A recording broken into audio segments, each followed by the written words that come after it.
Well, this is going to be a fun one.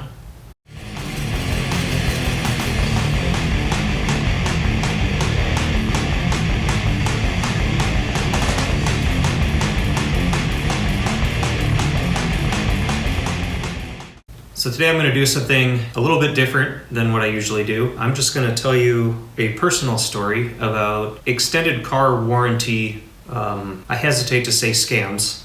I'm trying to choose my words very carefully so I don't get in any legal trouble, but we'll just say vehicle service contracts, how exactly they play out and what I have uncovered about them with my recent personal experience. So this whole saga started when my mother got something in the mail, and I don't have it, so I don't know what it looks like, but I assume it looks something like this, or this, or this, or any of these, basically saying, oh my God, your car warranty is about to end. You have to get this extended right away, or the whole world's gonna collapse around you. My mom does not drive. The car in question belonged to my dad, who's no longer alive, and that car is now in my driveway because my wife and I drive it sometimes. So that's the context. After my mom got this presumably fake bill or whatever in the mail, she probably thought, there's a bill that's due, I better pay it. Being the responsible old lady she is, sent off the check, and we get this in the mail. Dear Mrs. Phillips, congratulations on the purchase of your vehicle protection plan from PayLink Direct Auto Protection. PayLink Direct is the company that will process monthly payments for the contract of your 2013 Nissan Leaf. We will begin processing the payments this day from this account, blah, blah, blah. A few things that jumped out at me. This PayLink Direct, whose name is at the top of this letter, are not the people providing the vehicle service contract. They are just accepting the payments and sending them to this PayLink Direct Auto Protection place. So this company is billing my mom $149 a month. And this goes on for a little while before anybody really catches on. My mom has the early stages of dementia, Alzheimer's. We're still going through the diagnosis and everything, but it looks like Alzheimer's, and she has pretty much constant care right now. And I can see how this was confusing. So just a simple, check the box and send it in gets you signed up for, in theory, the rest of your life, automatically billing your account.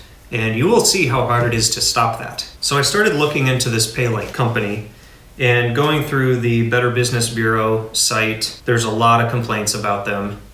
And it's funny because when they would reply to these different complaints I would find, they would always say the same things, which were like, oh, we're just taking the money. We have nothing to do with this warranty. If you have a problem with this service contract, you need to contact the provider. We're just handling the payments, not our fault, which is kind of hard to believe, being that they're the ones sending out these notices, and trying to get people to sign up. And I really hate companies like this where, you have a consumer who allegedly wants this extended service contract.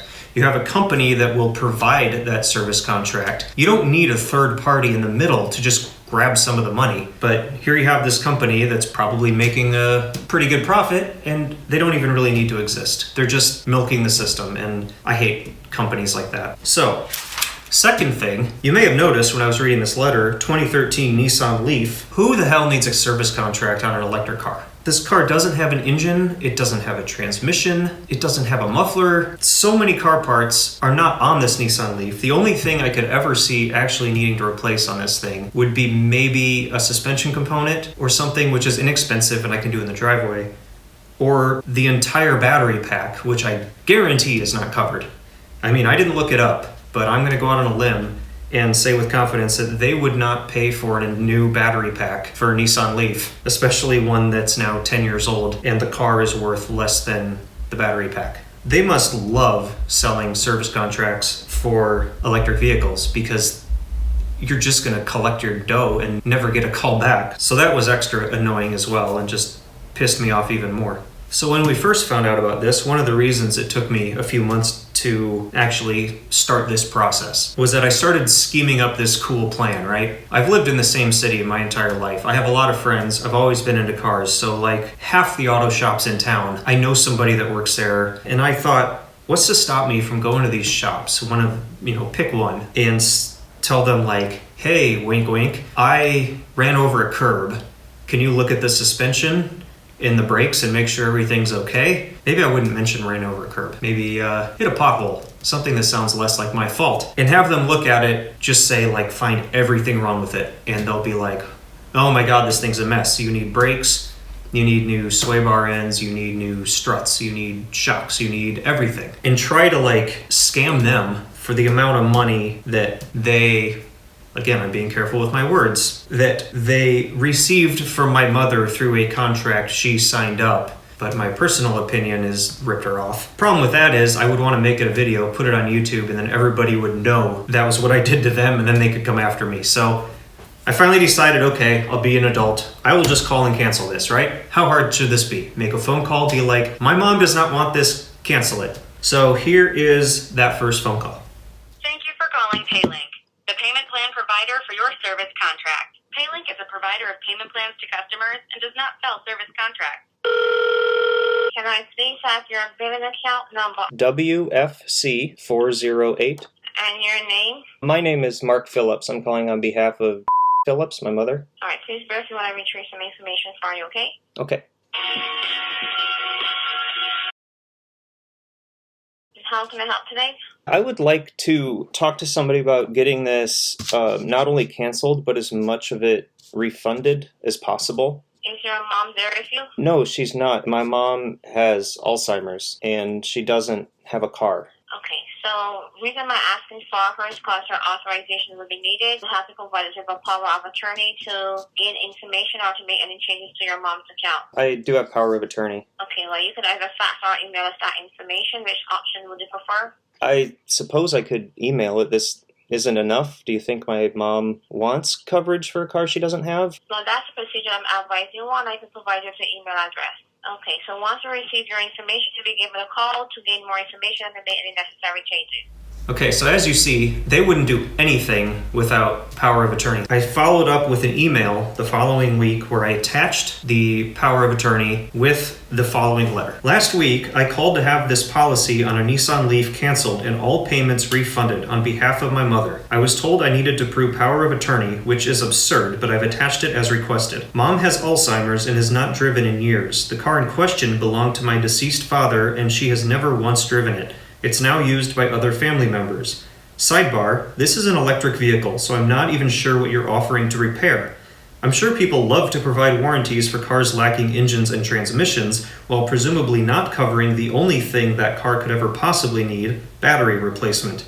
Having not seen the unsolicited mailer that likely prompted her to sign up, I'm going to go out on a limb and assume you sent a deceiving, official-looking bill that led her to believe she was simply making the payment on an existing car warranty. Classic technique only utilized by the most reputable businesses. I know faceless corporations are incapable of experiencing shame, but hopefully someone there feels slightly guilty about the deceptive manner in which they're tricking the elderly into sending money. I have to admit, it's a good grift if you're not inhibited by basic human empathy. Please cancel this policy, refund the payments she's already made, and no longer contact her via mail or phone. You are all gross. Mark Phillips. So, I sent that off. I received the following reply. Hello, Mark. Thank you for contacting PayLink Direct, the billing service for this service contract. The power of attorney you provided has been noted on the account and you have been added as an authorized contact. Per your request, we have suspended the payments on this account. No future automatic debits will occur, and you may disregard any notices you receive from our company as they may continue to generate until we receive notice of cancellation from the provider.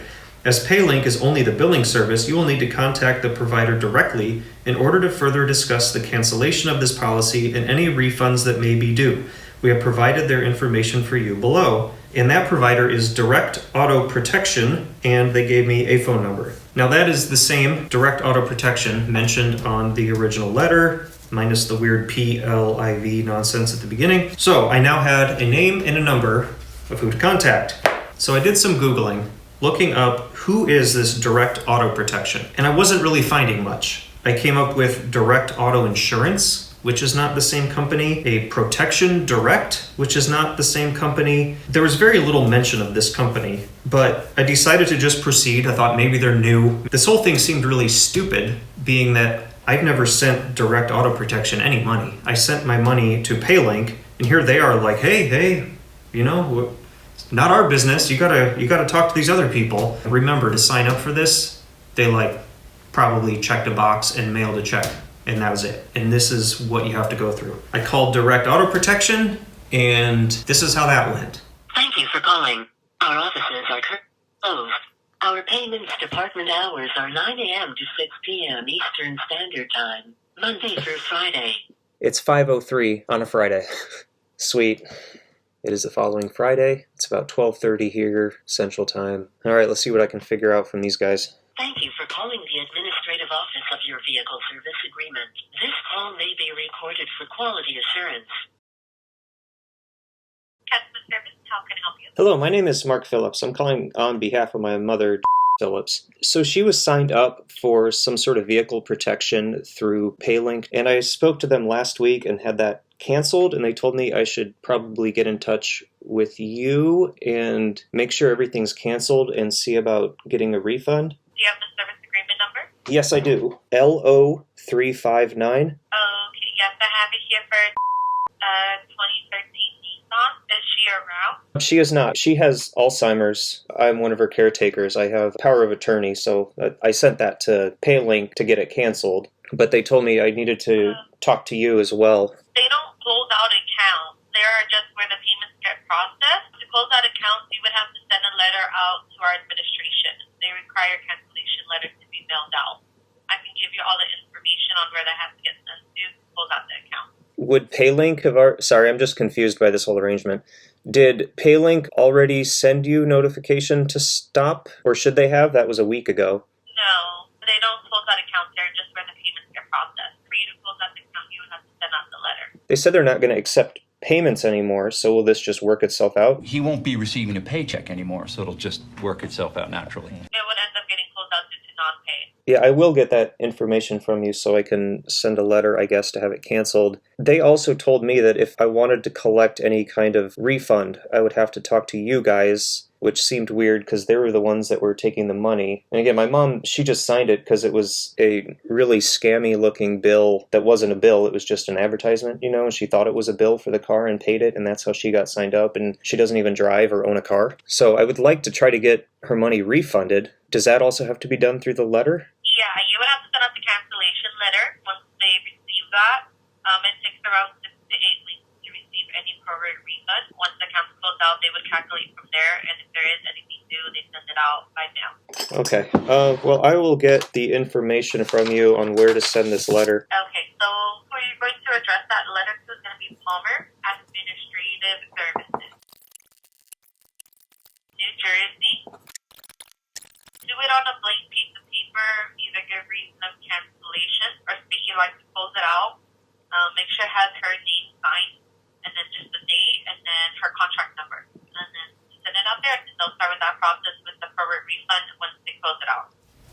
Okay, so I finally have a name to put to the Faceless Corporation. Direct Auto Protection is actually Palmer Administrative Services out of Ocean, New Jersey. Once you look up Palmer Administrative Services, everything opens up to you. You can find all kinds of really bad reviews on the Better Business Bureau and other sites. A whole bunch of people complaining about them. So I assume they go by a few different names depending how much of the past reputation they want to forget about. So as you may have noticed in that phone call, they said it'll stop on its own, but if you want a prorated refund, send the letter. So what they mean by prorated refund is they don't mean refund the 10 months or whatever of payments that they got from my poor elderly mother. They are talking about refunding the portion of the last month after you get it canceled. Of course, not counting the weeks it took me to get through to them and then calling back and then sending them information they needed and then getting another company. And all that, keeping in mind that I told my mom to stop sending them money, so we were already behind 2 months. So there was going to be no prorated refund. So I decided they'd wasted enough of my time already. I was not going to send them a stupid letter. It's ridiculous that this is what it takes to stop something that can be signed up for on accident. If I signed up for this and they said, okay, we need your first month's payment. And I was like, well, maybe 6 to 8 weeks, I'll get around to sending it to you. they wouldn't put up with that. So like, it's ridiculous that they expect us to put up with that too. Again, I'm choosing my words carefully because I don't want to get in any legal trouble. All I've done is just represent exactly what happened with these two companies, and it's extremely disgusting. Assuming everything that they're doing is legal, it's immoral, it's awful, and I feel like lawmakers, either at a state level or a national level, need to do something about this, because this happens constantly. Anyone who's ever registered a car in the last few years knows you'll just get a pile of these dumb offers, and they're not like, hey, if you'd like an extended warranty, we would be happy to sell one to you. They're all worded like, holy crap, your warranty's about to end, and if you don't do something about it, like, your car could explode and you'll be liable. You know, I feel like there needs to be some guardrails on what people are allowed to put in these mailers. I don't have much hope in anything happening, at least not anytime soon. I did see that the people responsible for the largest volume of these cold calls for extended warranties got busted and shut down, and they're getting fined by the FCC. So that's good. But those are more straight up scams. This is still, I think, in a legal area. They're just in a very disgusting, immoral area that shouldn't be legal, but it is. So I think I've said all I want to say on this topic. This isn't normally what I do. Usually I'm like hands-on fixing things, and as you can probably assume, I was real excited to devote so much time and energy and frustration to this absolutely nonsensical bull. But here we are. It's 2023 and everybody is out to get your money. If you want to see me actually do something and build things, come back for the next video, and hopefully it'll be more pleasant an experience than this garbage. Thanks for watching.